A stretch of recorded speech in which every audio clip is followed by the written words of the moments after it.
Good morning, my name is Adelia Harrison. I'm with Uncaged NY, and we're a coalition of New Hope and non-New Hope rescuers and advocates who'd like to see a better shelter system in New York City. Almost all animals that come into ACC healthy will fall ill from shelter diseases, as we've been hearing. Some get extremely sick. New Hope rescuers, as we've been hearing, spend thousands, even tens of thousands of dollars treating cats and dogs pulled from ACC. Many animals come up positive for multiple upper respiratory viruses, as we have heard. And if we don't pull them, they are slated for euthanasia, even though it is ACC that has made them sick in the first place. According to Humane's fund, crowding and the attendant stress is undoubtedly the single greatest risk factor for infectious disease outbreaks. ACC shelters are almost always overcrowded, and the animals are always super stressed. And Ms. Weinstock talked about dog enrichment, but she didn't say a lot about cat enrichment, which is far more difficult.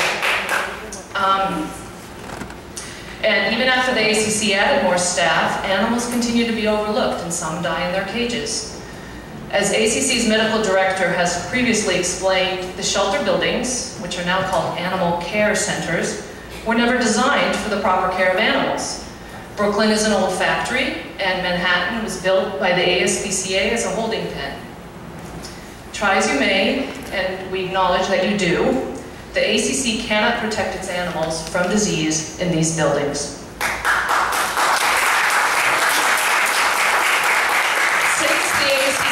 Opened its doors to rescuers 13 years ago, the ACC has looked to rescue groups to do the heavy lifting, and that is not a business model.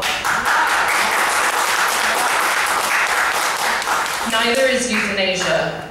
21st century New York City, the daily extermination of healthy companion animals is standard operating procedure, and even if it's just 20%, that's not acceptable.